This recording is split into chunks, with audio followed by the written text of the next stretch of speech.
डरावनी रातें YouTube channel पर आपका स्वागत है। भूत प्रेत पिशाच और शैतानों की रोमांचक कहानियाँ आपको इस चैनल पर सुनने को मिलती हैं। अगर आपको ऐसी ही वीडियोस देखना पसंद है तो हमारे इस चैनल को सब्सक्राइब करना ना भूलें। तो हेडफोन लगा लें, कमरे की लाइट्स ऑफ कर लें, क्योंकि ये वक्त हो रहा है डरने का।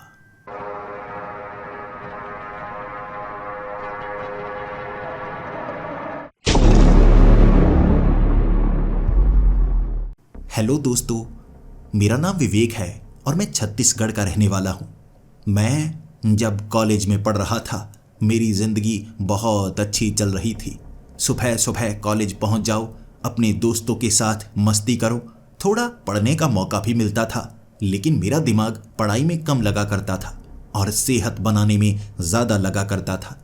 जब मैं 10वीं कक्षा में था, बहुत ज़्यादा पतला था। सब मेरा बहुत ज़्यादा मजाक बनाया करते थे। जिसके बाद मैं जिम जाने लगा। मुझे कसरत करने का ऐसा नशा सा हो गया था। सुबह शाम मैं जिम जाता ही रहता।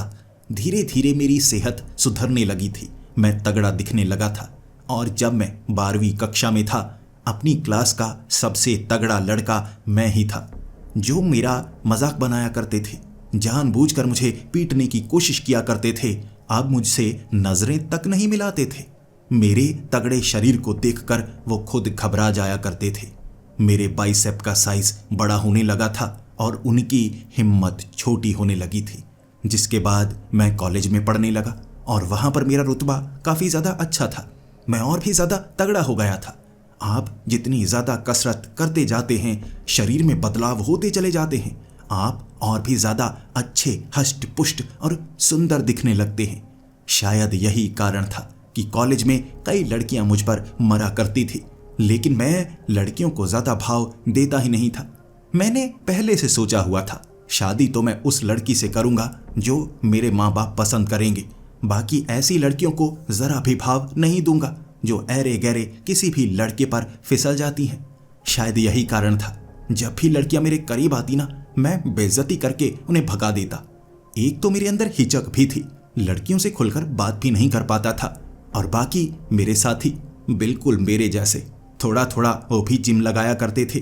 सबसे तगड़ी बॉडी मेरी थी, लेकिन हम पूरा दिन बस जिम की बातें करते ही रहते। ऐसे घूमते फिरते कॉलेज की लाइफ मेरी खत्म हो गई।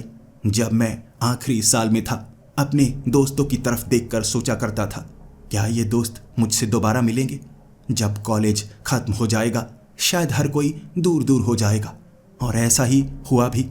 कॉलेज खत्म होने के बाद मेरे सभी दोस्त काम ढूंढने के लिए अलग अलग राज्यों में जैसे दूर चले गए थे। मैं अपने छत्तीसगढ़ में ही मौजूद था। पहले तो 6 महीने मैंने कोई काम नहीं किया। मेरे पिता भी कह रहे थे, कोई काम अगर ढूंढना चाहते हो तो तुम ढूंढ सकते हो, लेकिन मैं कोई ऐसा काम करना नहीं चाहता था जिसमें मेरी इज्जत छोटी हो जाए। 2 बार मैं अलग अलग जगह काम करने के लिए लगा था। 2 ही दिनों में झगड़ कर मैं आ गया। किसी की ऊंची आवाज में कभी सुन नहीं सकता था। जब मैं पतला था, हर किसी की बात सुना करता था। जब से मैंने जिम जाना शुरू किया ना, उसके बाद किसी की भी बात सुनना मुझको गवारा नहीं था। इसी कारण 2 जगह काम छोड़ लिया मैंने। धीरे धीरे समझ में आने लगा। मेरे दोस्त मुझे कहने लगे, तू तो निकम्मा होता जा रहा है, तू कोई काम नहीं कर पाएगा। और ये बात मेरे दिमाग में ऐसी घूमती गई, मैंने खुद को जैसे घर में कैद करना शुरू कर लिया था। सुबह से शाम तक मैं घर में रहता। शाम को जब जिम भी जाता तो कानों में हेडफोन लगाकर मैं अपनी वो कसरत करता रहता। कई मेरे साथी दोस्त जो उस जिम में आया करते, मेरा मजाक बनाते थे, लेकिन मैं उनकी बातें नहीं सुनता था। हर कोई कहने लगा था 1 साल बाद कि ये निकम्मा है, ये कोई काम नहीं कर पाएगा। देखो कैसे बॉडी बनाए घूमता है, लेकिन इस बॉडी का कोई काम तो है नहीं, एक दिन भूखा मरेगा। इसका बाप इतनी मेहनत करता है, इसका दादा कितनी मेहनत किया करता था, और ये निकम्मा बिल्कुल मेहनत नहीं करता, बस बाप के पैसे उड़ाने के लिए ऐसे जिम में आ जाता है।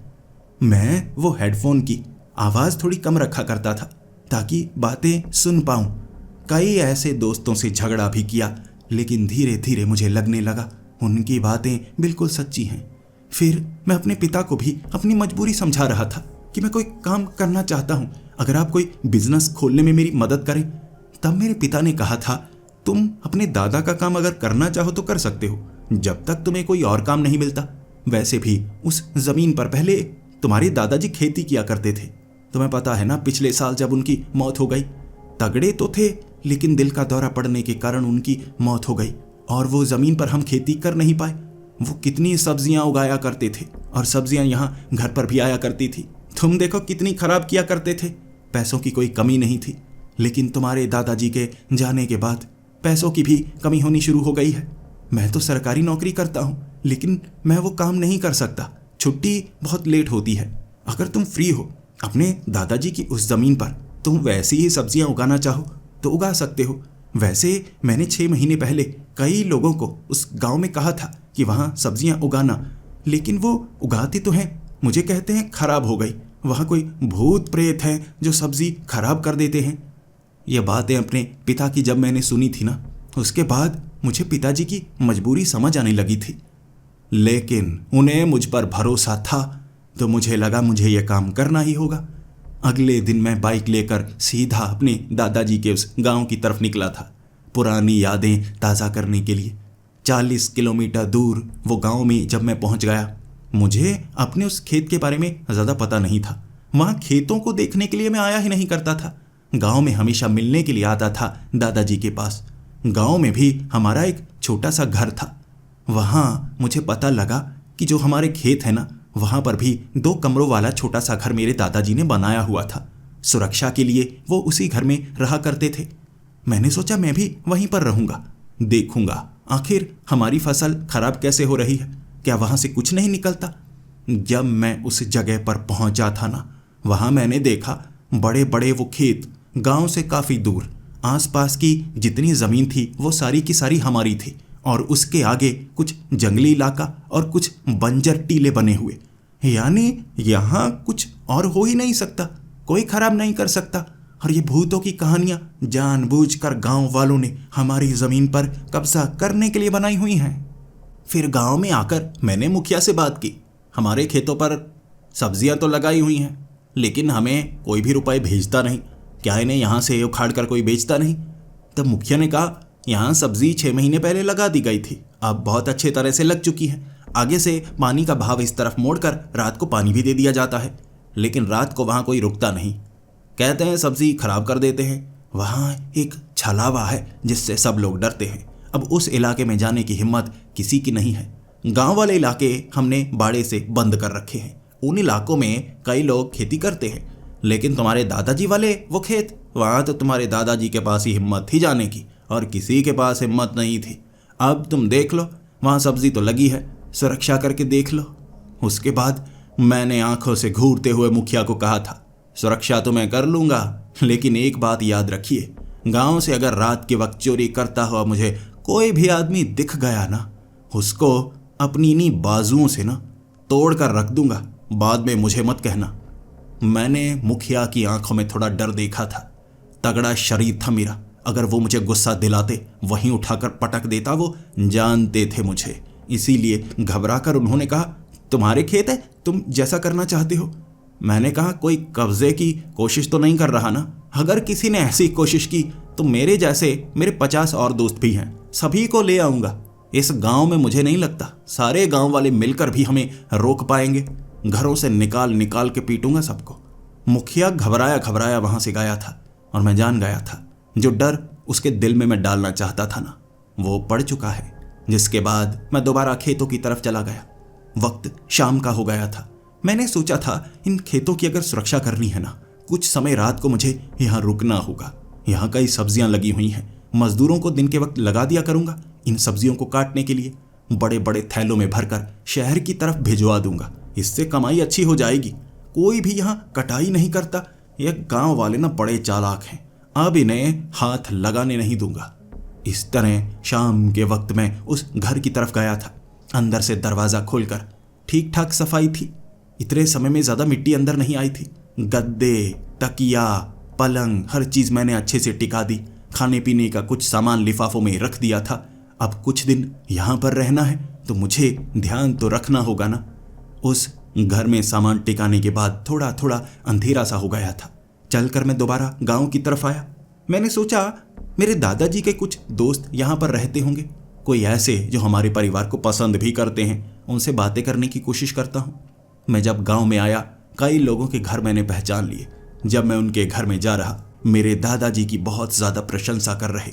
इसी के साथ वो कह रहे, किसी चीज़ की ज़रूरत हुई तो हमसे मांग लेना। मैंने कहा वो तो ठीक है, मैं गांव में आता जाता रहूँगा, नज़दीक ही तो है मेरे वो खेत।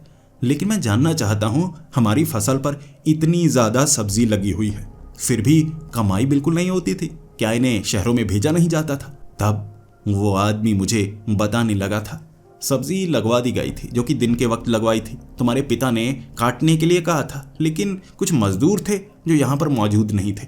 रात के वक्त वहाँ कोई जाना नहीं चाहता। मैं तुम्हें कहता हूँ, वो जो घर है ना, उसे छोड़ दो, यहाँ गाँव में रहो।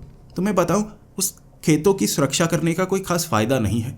वहाँ रात के वक्त छलावा नजर आता है और कहते हैं जिसका वो पीछा करने लगता है ना, फिर उसके बाद उसकी जिंदगी बहुत बुरी हो जाती है। तो ध्यान रखना वो छलावा तुम्हें नुकसान न पहुंचाए।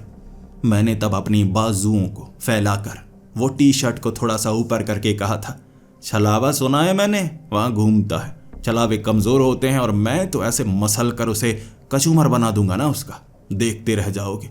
देखता हूँ रात को कौन हमारी सब्जियां फसल खराब करता है। उसने मुझे रोकने की कोशिश की थी, मैं रुकने वाला नहीं था। मैं सीधा बढ़ने लगा अपने खेतों की तरफ। 8 बजे का वक्त था। जब मैं उस घर के अंदर था ना, अचानक कुछ समय बाद कुत्ते के भौंकने की आवाज आने लगी। पहले पहले मैंने इग्नोर करने की कोशिश की, चलो बाहर कुत्ता कोई घूम रहा होगा ना, बेवजह भौंके जा रहा है। कुत्ते आपस में रात को लड़ते रहते हैं, किसी को सोने नहीं देते। फिर मैं अपना काम करने लगा। वो कमरे की थोड़ी और सफाई करने वाली थी। वहाँ 2 छोटे छोटे बल्ब लगे हुए थे। मैंने एक बल्ब को चेंज किया, थोड़ा बड़ा बल्ब लगाया। कमरे तो दादाजी ने ये दोनों अच्छे बनाए हुए हैं, बिल्कुल अच्छी तरह बड़े वाली टाइल्स लगाई हुई हैं, चमकदार। कमरा सुंदर है, चीज़ें भी अच्छी हुई रखी हुई हैं। मैं पहले यहाँ क्यों नहीं आया? मैं अपने दोस्तों को यहाँ ला सकता हूँ, यहाँ कुछ दिन वो रह सकते हैं। वैसे भी पास में ट्यूबवेल है ना, वहाँ नहाया भी जा सकता है, तालाब भी है, नहाया जा सकता है। यार मेरे दोस्त तो यहाँ काफ़ी मस्ती कर सकते हैं। मुझे पहले आना चाहिए था यार, दादाजी के साथ अच्छा वक्त भी बिता पाता। अब चलो, जो हो गया सो हो गया। मैं ये बातें खुद से कर रहा था। धीरे धीरे कुत्ते के भौंकने की आवाज़ नज़दीक से आने लगी। ऐसा लग रहा था जैसे कुत्ता हमारे खेतों में घुस आया हो, और अकेला कुत्ता जो घर के बहुत करीब किसी को देखकर भौंके जा रहा हो। उसकी ये भौंकने की आवाज़ से मैं थोड़ा सा परेशान हुआ। फिर अचानक मेरे दिमाग में एक ख्याल आया, जो कुत्ते और बिल्लियां होते हैं ना, सुना है ये भूतों को देख सकते हैं। ऐसा तो नहीं ये कुत्ता किसी की तरफ देखकर भौंक रहा है, यकीनन कुछ ना कुछ तो होगा। मैं हट्टा कट्टा था, भूतों पर यकीन नहीं करता था, लेकिन फिर भी जब मन में शक सा होने लगे, आप अंधेरे में अकेले हों, आपकी हिम्मत थोड़ी थोड़ी टूटने लगती है, आप थोड़ा थोड़ा घबराने लगते हैं। जब आपको पता ना हो कि आपके सामने क्या चीज़ है, इंसान है या नहीं है, आप थोड़ा घबरा कर कठिन कदम नहीं उठाते। मैंने दरवाज़ा खोलकर बाहर जाकर देखने की कोशिश नहीं की, बल्कि खिड़की खोलकर देखा। एक कुत्ता जो कि सामने वाले पेड़ की तरफ देखकर भौंके जा रहा। अब उस खिड़की से जो एंगल बन रहा था, मैं कुत्ते की तरफ तो साफ देख सकता था, लेकिन पेड़ के पास वो क्या चीज़ है जिसे देखकर वो भौंक रहा है, मैं वो जान नहीं पा रहा था। थोड़ा सा मैंने जैसे उस खिड़की को और आगे की तरफ दबाकर उस तरफ देखने की कोशिश तो की, लेकिन मैं देख नहीं पा रहा था। इसीलिए मुझे लगा मुझे हाथ में कोई डंडा पकड़कर ना बाहर जाकर देखना होगा। कोई आदमी इन खेतों में तो नहीं आ रहा। ऐसे कुत्ते सुरक्षा करते हैं। मालिक अगर एक बार रोटी खिला दे ना, तो वो जैसे कर्जदार से बन जाते हैं, आपको बहुत प्यार करते हैं, इंसानों की तरह धोखा नहीं देते। मेरे दादाजी ने इस कुत्ते को कभी खाना खिलाया होगा, इसीलिए इन खेतों की सुरक्षा शायद ये रात के वक्त कर रहा होगा। कोई इंसान तो नहीं जो खेतों में सब्जियां उखाड़ कर ले जाने की कोशिश कर रहा है। डंडा हाथ में पकड़कर मैं जल्दी से बाहर निकला। वो कुत्ते ने भौंकना जैसे बंद कर दिया, लेकिन उस तरफ मुंह करके जैसे थोड़ा थोड़ा गुर्राने लगा था। मैं आगे की तरफ बढ़ा। उसके बाद पेड़ के आसपास में देखने लगा। कौन है यहाँ? जो भी है छिपा बाहर निकल आए, वरना देखो बाद में पीटूंगा बहुत, और थोड़ा बहुत पीटने वाला तो मैं हूं नहीं, पीटूंगा बहुत ज़्यादा। वहाँ कोई नहीं था। हाँ, आसपास की वो फसल, वो सब्जियों के बीच मैं देख रहा। वो जो पौधे थे ना, वो ज़्यादा ऊंचे नहीं थे, कोई वहाँ छिप नहीं सकता था। इधर उधर अच्छी तरह से झांकने के बाद मैं वापस आया और वो कुत्ता भी उस तरफ देखे जा रहा। मैंने उस कुत्ते को कहा, क्या नजर आ रहा है तुझे? वहाँ तो कुछ नहीं है। वो पेड़ के ऊपर की तरफ देखने लगा। वहाँ मैं घबरा गया था। एक बार मुझे ऐसा लगा कहीं पेड़ के ऊपर तो कोई नहीं। मैं थोड़ा पीछे हुआ, डंडा हाथ में सीधा उस तरफ करके मैं ऊपर देखने लगा। हाथ में मेरी टॉर्च थी। मैंने पेड़ पर अच्छी तरह से टॉर्च मारी। उस पेड़ पर कोई नहीं था। उसके बाद भी मैं कुत्ते को कहे जा रहा, क्या है यार, परेशान करके रखा है, किस तरफ देखकर भौंके जा रहा है, मुझे भी डरा के रखा है, चल भाग भाग। मैंने उस कुत्ते को भगाने की कोशिश की। वो कुत्ता जरा नहीं डरा। 2 बार उसके पांव के करीब मैंने जमीन पर वो डंडा मारा था। ऐसा करने से ज्यादातर कुत्ते भाग जाते हैं या गुस्सा करते हैं। वो जरा भी पीछे नहीं हटा। वो गुर्राता रहा उस तरफ देखकर। मैंने कहा, भाग भाग, चल, परेशान करके रखा है। उसके बाद उसने मेरी तरफ देखा। जैसे ही उसने मेरी तरफ देखा, मैं घबरा गया। अगर कोई कुत्ता इस तरह से आपकी तरफ देखे तो इतना डर नहीं लगता, लेकिन अगर उस कुत्ते की आंखें बिल्कुल इंसानों जैसी हों, जब वो मेरी तरफ घूर रहा था ना, उसके जो मुंह की बनावट है ना, थोड़ी थोड़ी इंसानी सी लग रही। कुत्ता ही था, लेकिन मुझे उसकी आंखों में एक इंसानी चेहरा सा नजर आ रहा। मैं थोड़ा घबराया और डंडा मार के मैं कहने लगा, चल चल चल, भाग भाग, मैं जा रहा हूं। मैं अपने घर के अंदर आ गया। दरवाजा लगा दिया मैंने। मन मेरा बैठा बैठा सा जा रहा था। मेरे दिल की धड़कन बहुत ज्यादा तेज हो गई थी। मैं इतना वहां किसी और चीज से नहीं डरा था कि पेड़ पर कुछ होगा या कोई आदमी छिपा होगा। मुझे अब उस कुत्ते से डर लगा था। ऐसी ऐसी आंखें जैसे कोई इंसान हो, बदल कर कुत्ता बन गया हो। वो देख भी ऐसा रहा था, मेरी तरफ गुर्रा नहीं रहा था, बल्कि बिल्कुल शांत होकर घूरने लगा था। कुछ समय मैं घर के अंदर ही रहा। उसके बाद मैंने एक खिड़की खोलकर बाहर देखा कि वो कुत्ता चला गया है या नहीं। जैसे ही मैंने खिड़की खोली, वो बिल्कुल खिड़की के सामने बैठा हुआ मेरी तरफ देख रहा, जैसे इंतजार कर रहा हो। फिर अचानक जैसे मुंह खोलकर जीभ लटकाकर सांस सी लेने लगा। कुत्ते गर्मियों में ऐसा करते हैं ना, लेकिन अब तो इतनी ज्यादा गर्मी नहीं थी। मुझे ऐसा लग रहा था जैसे मेरी तरफ देखकर वो हंस रहा हो। मैं एक कुत्ते से कैसे डर सकता हूं? मैंने वो खिड़की बंद कर दी थी। मैं डर गया था, लेकिन मैं मान नहीं रहा था। मैं कह रहा, नहीं नहीं, मैं उस कुत्ते को क्यों देखूं? वैसे ही कुत्ता है ना बाहर बैठा हुआ, मैं अंदर सो जाता हूं। कुत्ता है ना, कोई बात नहीं, अब तो चुप हो गया ना। ये कहकर मैं खटिया पर आकर बैठ गया था। फिर मैं एक तकिया सटाकर वहां लेट गया। कुछ समय बाद वो कुत्ते के भौंकने की आवाज़ और गुर्राने की आवाज़ आने लगी। ये जो भौंकने की आवाज़, गुर्राने की आवाज़ अब दूर से नहीं, बहुत ज़्यादा करीब से, जैसे वो दरवाजे के पास आकर अंदर की तरफ भौंक रहा हो। बाहर 2 बल्ब लगे हुए थे, जिससे उन खेतों में थोड़ी रोशनी होती थी, और आगे भी एक एक दूर दूर बल्ब लगाए थे ताकि हर तरफ देखा जा सके। यहाँ परछाइयाँ अंदर की तरफ बन रही, यानी कि ये जो कुत्ता था ना, बिल्कुल दरवाजे के बाहरी तरफ बैठा हुआ अंदर की तरफ भौंके जा रहा। मैं पहले थोड़ा घबराया हुआ था, इसीलिए मैं पलंग से उठा नहीं, लेकिन कुछ समय बाद वो भौंकने की आवाज़ मुझे बहुत ज़्यादा परेशान करने लगी थी। इतनी ज़्यादा परेशान करने लगी कि मेरे अंदर का भय खत्म हो गया। गुस्सा मेरे सर पर चढ़ने लगा, और जब गुस्सा सर पर चढ़ गया, उसके बाद तो मैं ऐसा जटिल रूप से क्रोधी बन गया। मैंने वो डंडा उठाया और दरवाज़ा खोला। मैं घुमाकर उसके सर पर वो डंडा मारना चाहता था। दरवाज़ा खोलते ही वो भौंकने की आवाज़ तब तक आ रही थी जब तक मैंने दरवाज़ा खोला नहीं था। दरवाजे को जैसे ही मैंने खोला, वो जो कुत्ता था ना, वो जैसे दरवाजे के आगे से गायब हो चुका था। भागने की आवाज़ तक नहीं आई थी। अचानक ही दरवाजे के आगे से आवाज़ आना बंद और वो गायब। कहाँ गया? मैं इधर उधर झांकने लगा, देखने लगा। गुस्से में मैं उसे भगा देना चाहता था, लेकिन उसकी आवाज़ बंद हो गई। वो भाग गया और मैंने खुद को समझाया, दूर जा चुका है, भाग गया। अब आ साले, इस बार ना मैं डंडा मार के तेरी आंखें फोड़ दूंगा। बेवजह परेशान करके रखा है। एक तो रात का समय है, मैं अकेले में ऐसे जगह पर नहीं रहा, इसीलिए भय मुझ पर जैसे हावी हो रहा है, लेकिन डरने वाला नहीं मैं। अब मैं खटिया पर लेट चुका था। दोबारा कुत्ते के भौंकने की आवाज़ बिल्कुल नहीं आई। अचानक जैसे घुंघरुओं की आवाज़ आई। ऐसा लग रहा था जैसे कोई घुंघरू पहनकर बिल्कुल वो घर के आगे से चल कर जा रहा हो। पहले घुंघरू की आवाज़ हल्की हल्की सी आ रही थी। दरवाजे के सामने एक परछाई बनी, घुंघरुओं की वो आवाज़ आई। फिर वो आवाज़ आगे की तरफ बढ़ने लगी। ऐसा लग रहा था कोई लड़की पास से गुजर रही हो। मैंने खुद को समझाया, ऐसी जगह कौन सी लड़की आएगी, लेकिन छलावे वगैरह भी नहीं होते। वो कुत्ता थोड़ा डरावना था देखने में लग रहा, लेकिन वो भाग चुका है।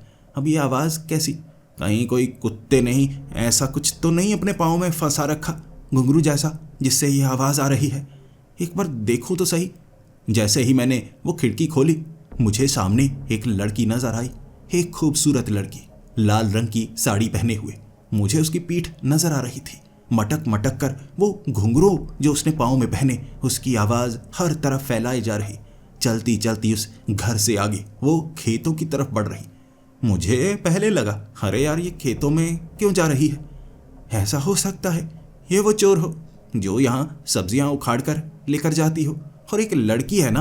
अब ध्यान से ठंडे दिमाग से सोचो, अगर लाल साड़ी में कोई लड़की ऐसे रात के वक्त खेतों में नजर आए, कोई ठरकी होगा तो खुश होगा। वैसे गांव के जैसे जाहिल लोग हैं ना, वो तो भूत वूत कहकर डर कर भाग जाएंगे। हो सकता है ये गांव की ही कोई लड़की हो, यहाँ चोरी करने आती हो। सबक सिखाता हूँ इसे। जैसे ही दरवाज़ा खोलकर मैं बाहर की तरफ गया, मेरा शक सही था। वो लड़की बैठी हुई, आगे कुछ गोभी लगी हुई थी।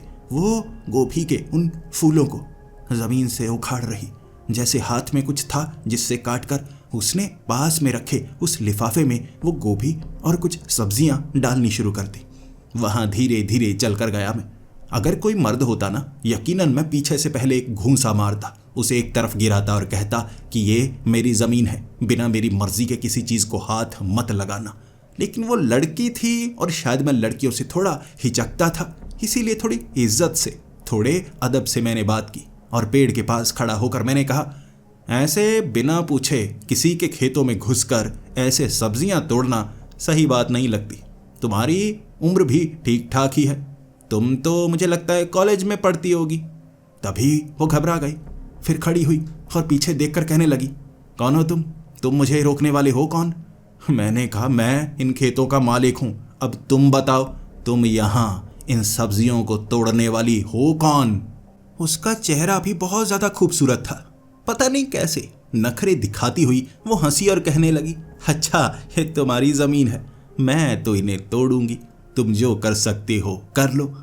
मैंने उसके बाद अपनी बाजुओं को थोड़ा आगे करके उसे डराने की कोशिश की। देखो पकड़ूंगा तो पीटूंगा बहुत, मैं कह रहा हूँ, पकड़ लिया तो पीटूंगा बहुत। चली जाओ, एक भी सब्जी यहाँ से जानी नहीं चाहिए, रखो इसे, भागो यहाँ से। वो हंसकर वो लिफाफा हाथ में पकड़ कर कहने लगी, अच्छा ऐसे मैं मानने वाली नहीं, मेरे हाथ से ये लिफाफा छीनो तो मानूं, पकड़ सकते हो तो पकड़ो। मैं थोड़ा गुस्से में आया, उसके पीछे पीछे भागने लगा। जैसे जैसे मैं उसके पीछे भाग रहा, वो मटक मटक कर छलांगे लगाती हुई आगे हंसती हुई ऐसे भाग रही जैसे मैं उसके साथ खेल रहा हूँ, जबकि मेरे दिमाग पर गुस्सा छाया हुआ था। चोरी करती है, अभी बताता हूँ। वो तो हंस हंस कर भाग रही और थोड़ा उन खेतों से भागने के बाद मुझे भी अजीब सा लगने लगा। एक खूबसूरत लड़की का अगर आप पीछा कर रहे हो, मैं भी जवान था ना, अपने आप वो गुस्सा शांत सा हो गया और हंसी निकलने लगी। अरे भागती कैसे है चालाक, रुक जा, अभी बताता हूँ तुझे। वो भी मुस्कुराती हुई हंसे जा रही और कह रही, हाँ, पकड़ लो, पकड़ सकते हो तो पकड़ लो, जब तक पकड़ते नहीं तब तक मैं रुकने वाली नहीं। वो खेतों के ऊपर से छलांगे लगाती लगाती आगे घने पेड़ों की तरफ भागने लगी। मैंने भी रफ्तार पकड़ी। खेतों में मेरा वजन ज्यादा था, वहां पानी दिया हुआ था ना, तो पांव धंसते जा रहे थे। वो तो हल्की सी थी, ऊपर से छलांगे लगाती हुई निकलती जा रही, लेकिन सब्जियों पर पैर नहीं रख रही थी, अदब से भाग रही थी, कुछ खराब नहीं कर रही। ये बात पता नहीं क्यों थोड़ी अच्छी लगी।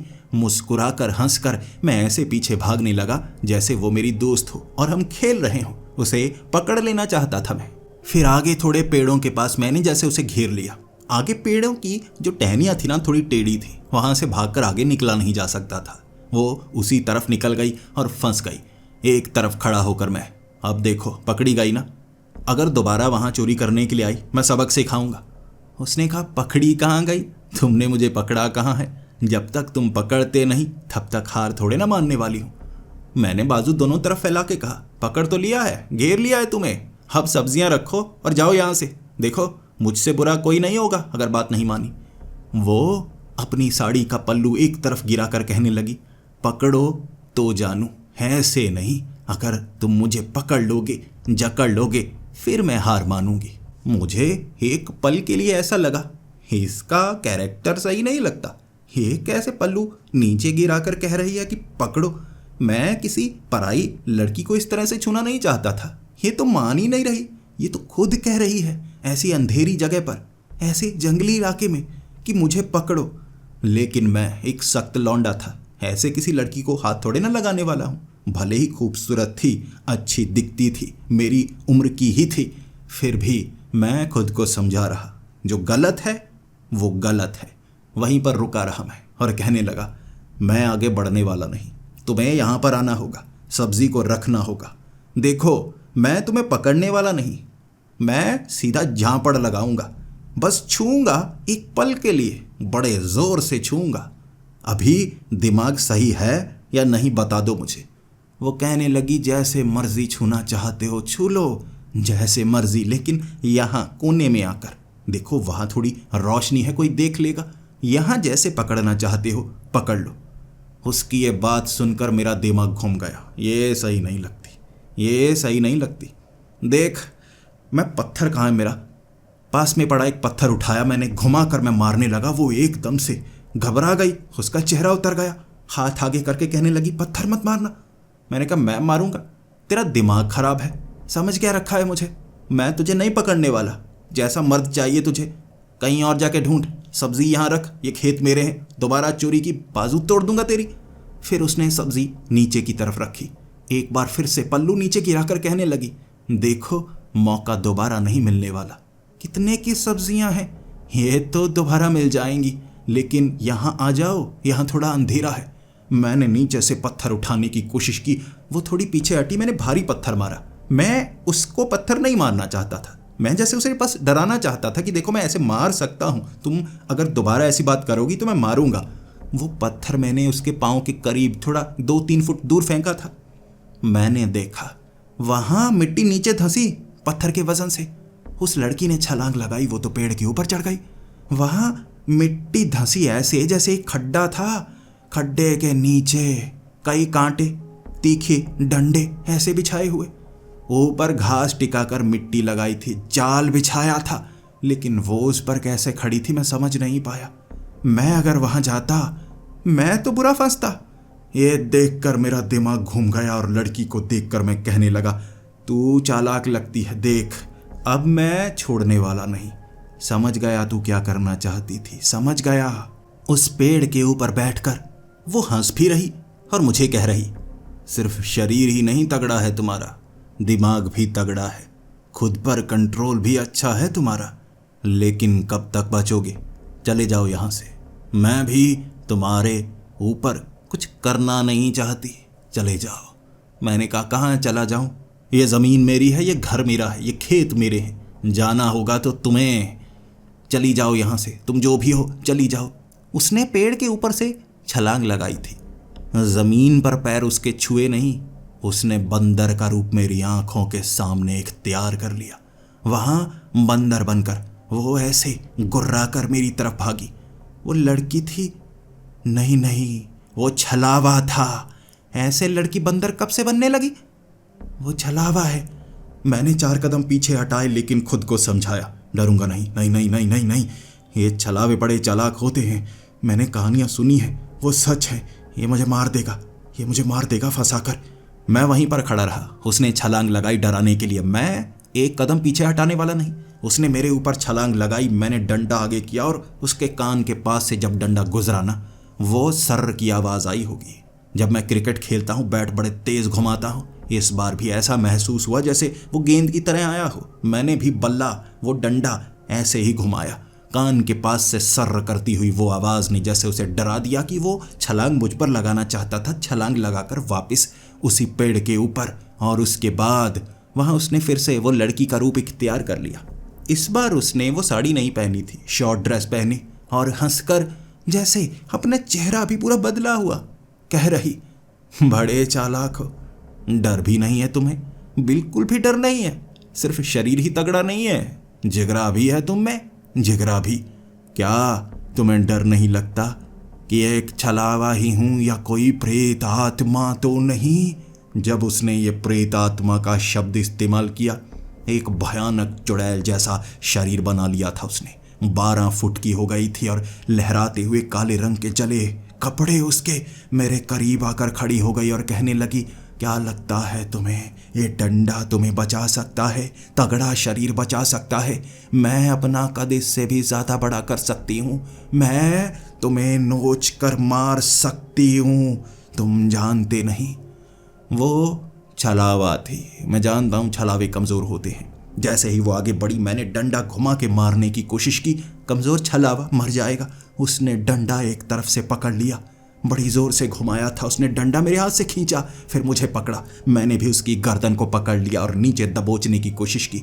वो ताकतवर थी, मैं भी ताकतवर, मुकाबला टक्कर का हो रहा। धक्के दिए 2-3 बार, पेड़ पर मुझे जैसे पटक दिया था, फिर मैंने भी उसे पटका, घुमाकर धोबी पछाड़ दी। फिर वो एक और अजीब से रूप में आ गई। उसका ये रूप कुछ अलग सा लग रहा था। वो एक काले स्वरूप में था, जैसे कोई आदमी पूरी तरह से जला हुआ। उसकी आंखें अजीब सी फड़क रही थी। वो पेड़ के ऊपर चढ़ा हुआ हंस रहा और कह रहा, तू तगड़ा है, तेरा शरीर भी तगड़ा है, लेकिन तेरी बुद्धि कितनी तेज है, मैं जानने की कोशिश करता हूँ। तुझे पता नहीं है तेरा पाला किससे पड़ा है, और तू मुकाबला करने के लिए यहाँ रुक गया। कोई और होता तो भाग जाता और मैं भी उसे छोड़ देता, लेकिन तू तो लड़ रहा है, तो लड़ते लड़ते मौत को कबूल कर।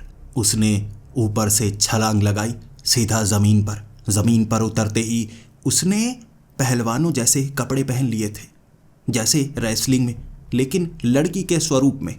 आधा शरीर उसका ढका था, आधा नहीं ढका। मैं उसे सामने से देख रहा। उसके बाद वो लड़ने के लिए आया। मैं उसे पकड़कर नीचे गिरा रहा, लेकिन थोड़ा हिचक भी रहा। किसी लड़की को गलत तरीके से पकड़ना नहीं चाहता था मैं। कैसा छलावा है, लड़की बनकर ही क्यों आता है, लड़का क्यों नहीं बन रहा? इसलिए मैं थोड़ा हिचक रहा। वो मुझे पकड़कर गिराने की कोशिश करता। वो तगड़ा था। वो छलावा कोई कमजोर छलावा नहीं था, जैसा मैंने सुना है कि छलावे कमजोर होते हैं। वो कमजोर नहीं था। जितना मैं तगड़ा उतना वो तगड़ा। टक्कर का मुकाबला था। उसे पकड़कर मैं गिरा रहा, लेकिन इस बार बीच बीच में वो मुझ पर हावी हो रहा। मैं गलत तरीके से, गलत जगह उसके हाथ नहीं लगाना चाहता था। लड़की बना हुआ था, इसीलिए थोड़ी सी लहजे में थोड़ी शर्म खाकर बस बाजुओं को और टांगों को पकड़ता। वो मुझे कमर से पकड़कर नीचे गिराता और किसी तरह मैं बचता हुआ, जैसे हाथ उसे सही लगाना नहीं चाहता था। धक्का देकर मैंने पीछे गिराया और कहा, ये लड़की बनकर मत आ। देख वो काला भयानक रूप, चाहे कोई चुड़ैल बन जा डरावनी, चाहे कुछ भूत बन के आ, ये लड़कियों वाले अजीब से शरीर बनाकर मत आ।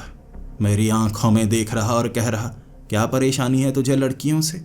अगर तुझे पता लग ही गया है कि मैं छलावा हूँ, मैं ना लड़की हूँ ना लड़का हूँ, दोनों बन सकता हूँ, तो मैं जो मर्जी बनकर आऊँ, तुझे उससे क्या? मुझसे बचना है तो लड़ना तो होगा। मैंने कहा, लड़ सकता हूँ, लेकिन लड़की, वो भी आधी नंगी बन के क्या आया हुआ है? सीधे सीधे लड़, आजा अपने भयानक रूप में।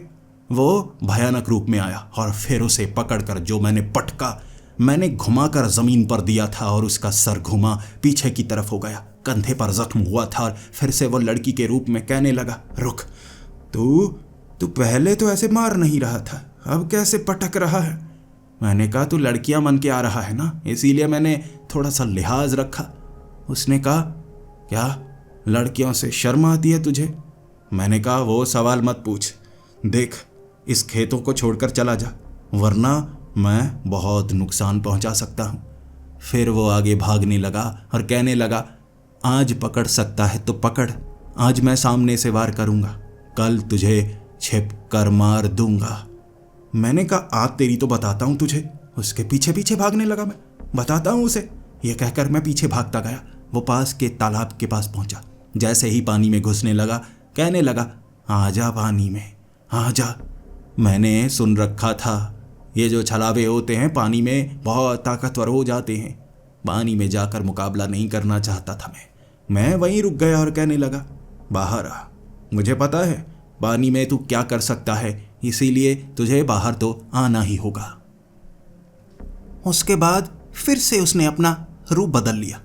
थोड़ी मोटी लड़की, कम कपड़ों में, पानी में तैरता हुआ कहने लगा, आजा, अगर मुझे मारना है तो आजा, मैं वहां आने से रुकूंगा नहीं, बार बार आऊंगा। वहां पास में एक पेड़ की जड़ पड़ी थी। मैंने जल्दी से वो जड़ को पकड़ा और घुमाकर ऐसे उसके मारा कि उसकी आगे का हिस्सा ना उसकी टांग में फंसा और पानी से खींचकर मैंने उसे बाहर निकाल लिया। टांगों को लहरा रहा था लड़की बनके, पानी से मैंने बाहर निकाल लिया। वो आधे कपड़ों में था, या कहूँ बहुत कम कपड़ों में। मैंने जैसे ही उस लड़की के गर्दन पर पैर रखा, मैं कहने लगा, देख मैं गर्दन तोड़ दूंगा। इस बार गर्दन हाथ में आ गई है। मैं तुझे कह रहा हूँ, मैं मारना नहीं चाहता, मैं कोई ऐसा बेरहम नहीं हूँ जो तुझे मार दूँ, लेकिन अगर तू कोई रास्ता ना छोड़े फिर तो मुझे मारना ही पड़ेगा। मैं ऐसा करना नहीं चाहता। गर्दन से पैर उठाया था मैंने, 4 कदम पीछे किए थे और मैं कह रहा, तुझे जिंदा छोड़ता हूँ, शायद मैं दोबारा ना छोड़ूं। फिर वो छलावा सामने खड़ा हो गया। उसके बाद वो एक लड़के के रूप में, हट्टा कट्टा, बिल्कुल मेरी तरह तगड़ा। और तब उसने कहा था, चल तेरी बात मानी, अगर तू चाहता है मैं तेरे खेतों में ना आऊं तो दोस्त बन जा मेरा। तू मेरा दोस्त बन जा, मैं कोई नुकसान नहीं करूंगा। उन खेतों में आऊंगा, तुझे दोस्त की तरह मिलूंगा, किसी को कोई नुकसान नहीं पहुंचाऊंगा। समझ ले कि ये इलाका तेरा, मैं तेरा मेहमान। मैंने भी सर हिलाकर कहा, अगर तू दोस्त बनकर वहां रहना चाहता है बिना नुकसान पहुंचाए फिर तू आ सकता है, लेकिन उन खेतों में किसी को डराना मत। मेरा नुकसान हो रहा है, मेरा नुकसान होगा तो मुझे कुछ ना कुछ तो करना होगा। वो मुस्कुराया और हाथ आगे बढ़ाया। मैं हाथ मिलाने से डर रहा था, थोड़ा घबरा रहा था। मैंने कहा, नहीं नहीं, हाथ नहीं मिलाऊंगा, देख मुझे तुझ पे भरोसा नहीं। उसने तब वो हाथ नीचे करके कहा, भरोसा करवा दूंगा, दोस्त बनाया है तुझे, धोखा नहीं दूंगा। छलावे अनजान को धोखा देते हैं, जब वादा कर देते हैं तो धोखा नहीं देते, तुझे यकीन दिलाकर रहूंगा। अब उसने वादा किया और पानी में चला गया मुस्कुराता हुआ। मैं भी घर की तरफ आया। थोड़ी चोट लगी थी, मैं थोड़ा खुश था। अगर वादा किया है तो ठीक है, अगर दोबारा मुझे लगा कि वो मेरे लिए खतरा है उसके बाद मैं कुछ ज़रूर करूँगा। वो रात मैं वहाँ सोया था। अगली सुबह कुछ मज़दूरों को बुलाया, वो सब्जियाँ काटने के लिए। वो डर रहे यहाँ छलावा आता है। वहाँ लगभग शाम तक कटाई का काम किया था, कोई छलावा नहीं आया। मैं उन्हें कह रहा, छलावा अब किसी को परेशान नहीं करेगा, मेरा यकीन करो। कोई नुकसान नहीं हुआ। कुछ सब्जियां जो थैलों में भर ली थी उसे शहर पहुंचाया। मेरे पिताजी को एक आदमी जानता था, वहां से वो एक सब्जी मंडी में उन्हें सस्ते में बिकवा सकता था, यानी जो बाजार की कीमत है उस कीमत में अच्छी कीमत मिली थी। बाकी सब्जियां थोड़ी कच्ची थी, बाकी थोड़ी गुडाई भी करवा दी गई, जिससे और फ़ायदा हो सकता था, कुछ समय में और सब्जियां लगेंगी। इस तरह अंधेरे में बैठा हुआ वो घर के अंदर मैं थोड़ा खुश था। आखिरकार जब हिम्मत से हम कुछ करते हैं ना तो मुश्किलों को टाला जा सकता है। मैंने जैसे ही ये कहा था, खिड़की के पास से आवाज़ आई, तुम अंदर ही हो? अंदर ही हो ना? मैंने आवाज़ लगाकर कहा, कौन है, कौन है? तब उसने कहा, मैं हूँ, ये मैं, छलावा। अब मेरा कोई नाम नहीं है तो नाम लेकर मत बुलाना, बस छलावा कह दो। मैंने डरते डरते खिड़की खोली। जैसे ही उसे देखा, सामने वही कल वाला लड़का था, यानी वो छलावा जिसने बिल्कुल मेरे जैसा थोड़ा बदलाव वाला आकार बनाया हो। खिड़की पर अपना हाथ ऐसे हिलाते हुए कहने लगा, हाय, मिलने आया हूँ। अब दोस्त हो, कुछ नुकसान नहीं पहुँचाने आया। अंदर आने दोगे या तुम बाहर आओगे? मैंने कहा, क्या चाहिए तुम्हें? उसने कहा, दोस्त हूँ, कुछ नहीं चाहिए। तुम तो ऐसे बर्ताव कर रहे हो जैसे मैं तुम्हारा दुश्मन हूँ। अब दुश्मनी कल खत्म हो गई। मेरा यकीन करो, मैं कोई नुकसान नहीं पहुँचाने वाला। मैंने दरवाज़ा खोला। उसने कदम अंदर रखे और कहने लगा, देखो तुम्हारे लिए पाँव में मैंने हल्की सी एक घुंघरू जैसी चीज़ पहनी है। मैं चलूँगा तो आवाज़ आएगी ताकि तुम्हें पता लगे। मैं कोई पीछे से हमला नहीं करूँगा, यकीन करो। वो मेरे साथ ही उस खटिया पर बैठा। वहाँ कोई कुर्सियाँ टेबल नहीं थे। खटिया पर बैठकर ही वो मुझसे बातें करने लगा। मैं उसको डर डर के पूछ रहा, ये तुम क्यों करते हो? किसी को मार देते हो, डराते हो, बहुत चोट पहुंचाते हो। उसने कहा ये मेरा तरीका है। तुम इंसान सभ्य तरीके से यहाँ इलाके बनाकर रहते हो, एक दूसरे की सुरक्षा करते हो। हम छलावों की आबादी कम है, हमें छिपकर रहना पड़ता है क्योंकि हम अजीब हैं। अजीब चीज़ों को इंसान खत्म कर देते हैं, तो हमें ऐसे छिपकर रहना पड़ता है। अब जहाँ रहना है अपने बारे में बताना थोड़े ना है, रूप बदल कर। हर किसी की शक्ति अलग, छलावे की ऐसी होती है, प्रेत भूत सबकी अलग होती है। मैं रूप बदल सकता हूँ, इसीलिए बीच में रहता हूँ, डरा कर रखता हूँ, अपना इलाका सुरक्षित रखता हूँ। यहाँ से खाने पीने की चीज़ें मिलती थी तो इस इलाके पर कब्जा कर लिया। पहले एक बूढ़ा था यहाँ रहता, वो भी बड़ा चालाक था। तब मैं इस खेत में नहीं आया, वो काफ़ी तंग करता था। उसने कुछ जाल बिछाए होते मैं फंसता, इसीलिए नहीं आता। फिर मैं आने लगा, इलाका खाली सा हो गया। मैंने कहा वो मेरे दादाजी थे। उसने कहा अच्छा, तो कहाँ गए? मैंने कहा ऊपर। उसने कहा ये तो बहुत बुरा हुआ, चलो कोई बात नहीं, अब जिसको जिस समय जाना है तो जाना ही है ना, कोई बात नहीं। मैं उसके साथ कुछ समय बातें करता रहा। फिर उसको मैंने कहा देखो मैं थका हुआ हूँ, तुम कुछ सब्जी लेना चाहते हो तो ले सकते हो, भूख लगी होगी तुम्हें तो कुछ सब्जी तुम खा सकते हो, बाकी अब डराने की ज़रूरत तो नहीं है। मैं थक गया हूँ, काफ़ी ज़्यादा मुझे पसीना आ रहा है, मैं नहाने के लिए जा रहा हूँ। उसने कहा है अकेले? मैं भी आता हूँ। मैंने उसकी तरफ देखा और कहा ओ तू जो लड़की बन बन के परेशान करता है ना, आज तू लड़का बना है और मैं अकेले नहाता हूँ, किसी के साथ नहीं नहाता। उसने कहा तो नहाओ ना, साथ नहाते हैं हम। मैंने कहा ओ तेरा दिमाग खराब है, तू तो कह रहा था तू ना लड़का है ना लड़की है, तो ये अजीब सी हरकतें क्यों करने लगा है? मैं थोड़ा सा हंसा और उसको कहा देख मजाक मत कर, तू जा सकता है, अब बाहर जो करना है तू कर, मैं नहाने जा रहा हूँ। उसके बाद मैं बाथरूम में चला गया। कुछ देर बाद बाथरूम का दरवाज़ा खटखटा कर वो कह रहा देख आने देना अंदर, मुझे भी नहाना है, देख मैं साथ नहाना चाहता हूँ। मुझे समझ नहीं आ रहा था ये क्या पागल हो गया है। तब मैंने अंदर से ही उसको कहा देख तू मुझे नुकसान पहुंचाना चाहता है ना, मुझे लग रहा है कुछ गड़बड़ है, तो अजीब हरकत कर रहा है।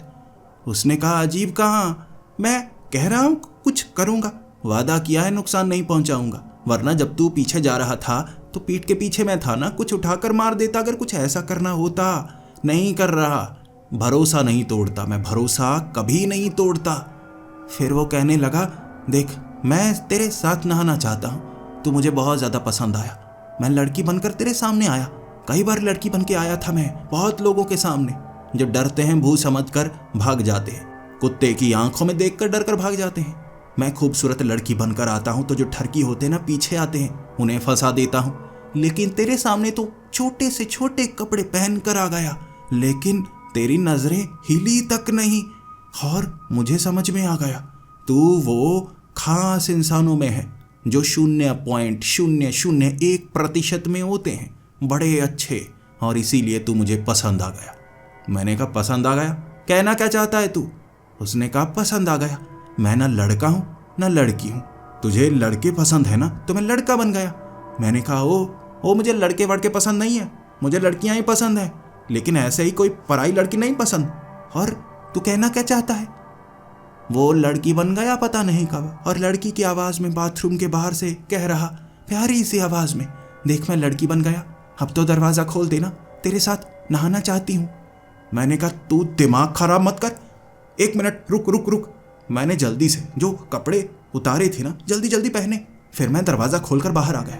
वो बहुत खूबसूरत लड़की बना हुआ, टावल लपेटे हुए। मैं उसकी तरफ देखकर बोला तू पागल हो गया है, दोस्त बनाया है तुझे, तू तो कुछ ज़्यादा ही बनना चाहता है, और रूप बदल, ये क्या आधी नंगी लड़की टावल में, रूप बदल, लड़का बन। वो मेरे सामने लड़का बन गया लेकिन टावल में। मैंने कहा कपड़े पहन। उसने जल्दी से कपड़े पहने, जैसे बना लेता था अपने शरीर को 1 मिनट में। फिर मैं कहने लगा तेरा दिमाग खराब है, तू ये क्या हरकतें कर रहा है? उसने कहा मैंने तुझे दोस्त बनाया है, पक्के वाला दोस्त, बेस्ट फ्रेंड। अब मैं तुझे पसंद करने लगा हूँ। मैंने कहा पसंद करने लगा है? तेरा दिमाग खराब हो गया है, इंसान हूँ मैं, तू छलावा है, कोई छलावी ढूंढ या छलावा ढूंढ। जो लड़का बनना चाहता है लड़की बने, जो लड़की बनना चाहता है लड़की बने, मेरा पीछा छोड़, चल निकल बाहर। उसने कहा बाहर निकल जाऊंगा लेकिन तेरी जिंदगी से नहीं निकलूंगा। तू पसंद आ गया है मुझे। मेरा दिमाग खराब हुआ। एक तरफ से डंडा उठाया, वो बाहर की तरफ भागा। मैंने कहा देख देख मैं पीटूंगा बहुत। उसने कहा तू मेरा दोस्त है ना, मारेगा मुझे। मैंने कहा ऐसी हरकतें करेगा तो मारूंगा, पक्का मारूंगा। उसने कहा जा, वादा किया, तू जितना पीटना चाहता है, जुल्म करना चाहता है कर, मैं तेरे दिल में जगह बना कर ही रहूंगा। वो रात घर से बाहर था।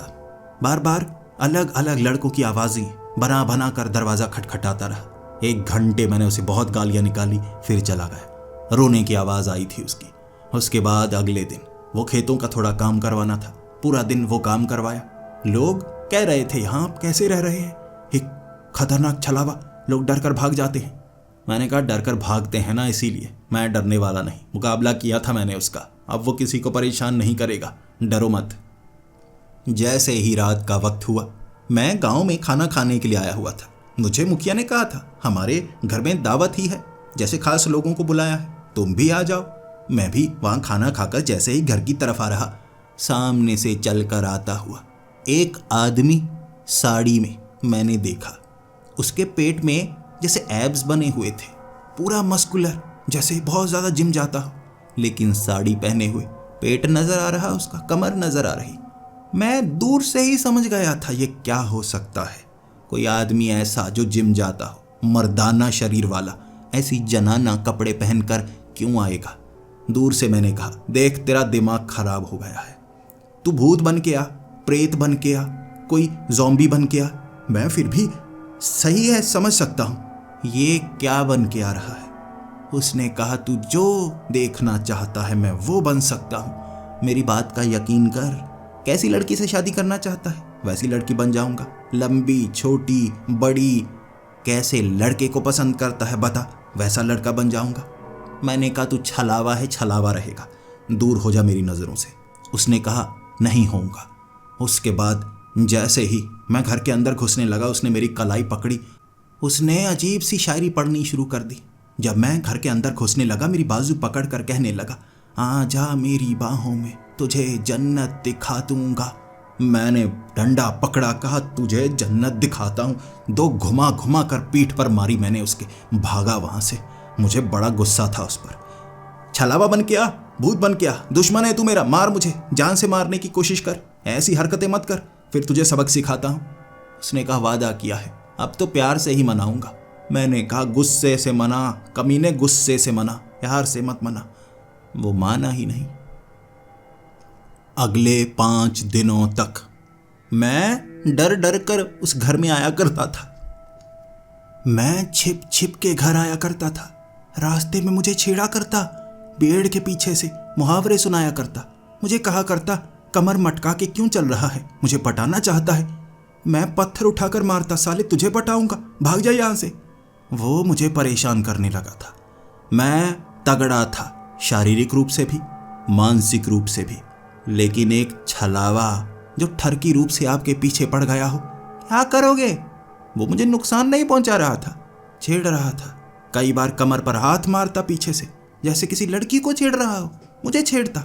डर कर मैं घर के अंदर छिप जाता। जब मैं नहा रहा होता, पता नहीं उसे कैसे पता चल जाता। मैं तो पानी के छींटे तक पड़ने नहीं देता। वो छोटे से रोशनदान से जैसे अंदर की तरफ झांकने की कोशिश करता। अंदर मैंने ईंटें लगा दी। फिर बाहर से बोलने लगता, अपने हुस्न को छिपा कर क्यों रख रहा है, आजा बाहर, तालाब में नहाते हैं, इकट्ठे नहाएंगे।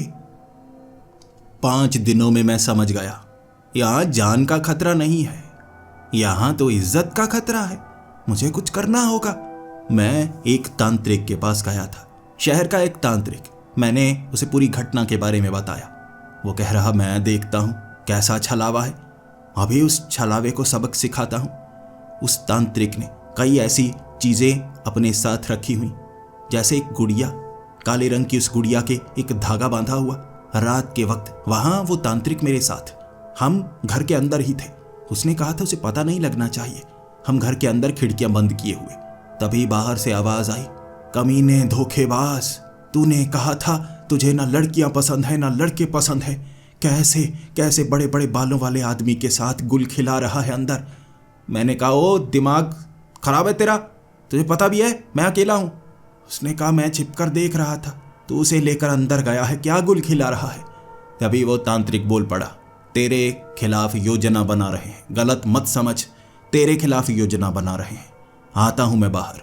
मैं उस तांत्रिक के पीछे पीछे, वो तांत्रिक बाहर निकला और सामने एक पेड़ के पीछे वो छलावा, साड़ी पहने, वो एक बॉडी बिल्डर वाला रूप। फिर वो तांत्रिक हंसने लगा और कहने लगा, ये क्या जोकर बना घूम रहा है, इस बच्चे को डराने की कोशिश करता है, आजा सामने, तुझे मैं सबक सिखाता हूँ। उस तांत्रिक ने अपने झोले में कुछ रखा हुआ जिसे मुट्ठी में पकड़कर जैसे ही उसने उस पेड़ पर मारा ना, वो छलावा छलांग लगाकर दूसरी तरफ और पेड़ के पीछे से निकलते ही अजीब से शरीर को बना लिया था उसने बनाया था एक तांत्रिका यानी महिला तांत्रिक का रूप। लंबे बाल, आंखों में सुरमा लगा हुआ, जैसे कुछ टैटू उसकी ठुड्डी पर किए हुए, मटक मटक कर चलकर सामने आया और कहने लगा, तू मुझ पर वार करेगा, तू मुझ पर वार करेगा, देख ले।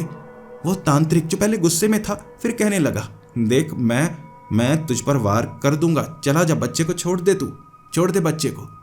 वो कहने लगा, बच्चे को तो छोड़ दूंगा, फिर मैं तेरा शिकार करूंगा। मैंने कहा, तांत्रिक जी ये बड़े चालाक होते हैं छलावे, ध्यान रखिए, फंसा न डाले आपको। वादा मुझे ना मारने का किया है, दिमाग में याद रखिए, आपको मौत के घाट उतार सकता है ये। तांत्रिक उसके पीछे पीछे भागने लगा। मुझे ऐसा लगा जैसे तांत्रिक वो तांत्रिका को देखकर इतना जोश में आया हो। उस तांत्रिका को उसने पकड़ लिया, लेकिन वो छलावा कमीना था, एकदम से मोटा काला सांड सा बन गया, जैसे कोई मोटा आदमी होता है ना, वैसा बन गया। शरीर पर तेल मला हुआ, नीचे बांधा हुआ लंगोट एक पहलवान की तरह। तांत्रिक कहने लगा, मदद कर मेरी। मैंने कहा, भाग कर आगे क्यों गए थे? उसने अपनी जांग में दबोचा उस तांत्रिक को। तांत्रिक कोशिश कर रहा, वो मंत्र बोल सकता था, लेकिन लड़की समझकर जो छलांग लगाई ना, मुसीबत में तो फंसना था। जांग में गर्दन को ऐसे पकड़कर उस छलावे ने उसके सर पर मुक्के मारे और गर्दन दबोचना चाहता था। मैंने तब धक्का देकर उस छलावे को पीछे गिराया और उस तांत्रिक को बचाया। वो छलावा बड़ा चालाक था। तांत्रिक ने जल्दी से अपना वो चिमटा निकाला, जमीन पर मारा और एक गोल निशान बना दिया। फिर कहने लगा, इससे बाहर मत निकलना, इससे बाहर मत निकलना। ये कोई साधारण छलिया नहीं है, कमजोर वाला, ये तो बड़ा ताकतवर है। मुझे तुम्हारी बातों पर यकीन नहीं हुआ था, छलावे तो कमजोर होते हैं, ये इतना ताकतवर कैसे है? बहुत ज्यादा ताकतवर, इसका मुकाबला करना मुश्किल है। तुम्हारा शरीर तगड़ा है, तुम मुकाबला कर गए, मैं मुश्किल से ही कर पा रहा हूं। फिर उस तांत्रिक ने जैसे एक बड़ा सा पैकेट खोला जिसमें कई मसाले मिक्स होंगे शायद, उसे चारों तरफ फैलाने लगा। वहां जब पैर पड़ा उस छलावे का, उसका पैर जलने लगा। वो अचानक ही काले रूप में आ गया, अपने असली रूप में। तब उस तांत्रिक ने कहा था, अब इसकी चालाकियां खत्म, अब इसे बताता हूं। वो जैसे ही गोले से बाहर निकला, छलावा अपना रूप बदलने की कोशिश कर रहा, लेकिन बदला नहीं जा रहा। उस पर वो मसाले फेंके जा रहा था वो तांत्रिक। फिर उसके सर के ऊपर उसने जैसे माला फेंक कर मारी। उसके शरीर में आग सी लगी थी। छलांग लगाकर वो खेतों में गिर गया जहां पानी दिया हुआ था। आग बुझाई थी उसने। उसके बाद भागने लगा और दूर से कह रहा, हो कमीने तांत्रिक, तुझे मैं सबक सिखाऊंगा। उस तांत्रिक ने कहा था, आजा, अब सामने से आ, अब मैं समझ गया तेरी कमजोरी, मैं समझ गया। तू सिर्फ छलावा नहीं है, एक प्रेत छलावा जिसमें कई शक्तियां होती हैं, तू वो है, आजा आजा। वो छलावा भाग गया एक दूर वाले पेड़ के पीछे। वो लड़की बन के वहां नाच रहा और कह रहा, आजा, तू तो आजा, ये तांत्रिक को दूर कर दे, तू बच नहीं पाएगा। मैंने तांत्रिक की तरफ देखा और कहा, हाँ, आपने मारा तो है नहीं उसे, वो मेरे करीब आ जाएगा, अब मैं क्या करूं? तांत्रिक ने कहा, छलावे को मार नहीं सकते इतनी आसानी से, वो भाग जाएगा, चालाकी करेगा, उससे सिर्फ बचा जा सकता है। ये ले, ये रुद्राक्ष की माला, एक एक रुद्राक्ष को यहां से निकाल, खेतों के चारों कोने में लगाता जा।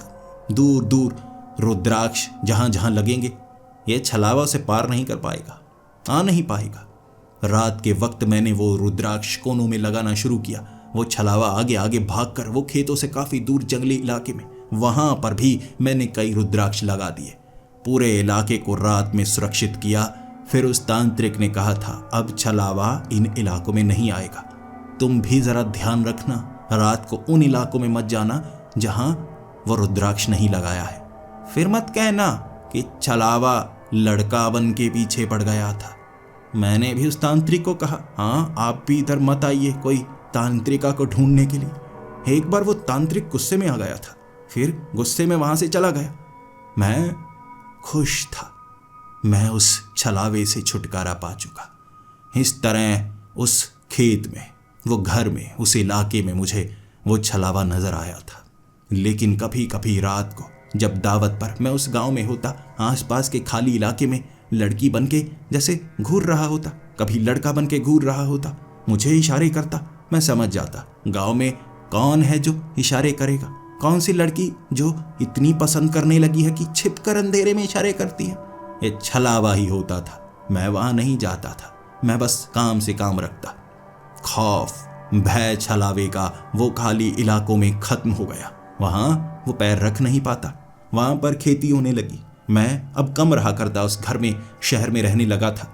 इस तरह मैं वो काम ही करने लगा था, वो खेती वाला, सिर्फ निगरानी। फिर शाम के वक्त जिम जाना। मेरी अच्छी जिंदगी कट रही थी। लेकिन पता नहीं क्यों पीछे वाले वो जंगली इलाके में जब आखिरी खेतों को मैं देखने जाता, वहां जैसे बड़े पुराने जख्मी गीत वो गा रहा होता। पता नहीं कौन सा दुख, कौन सा गम उसे खाए जा रहा था।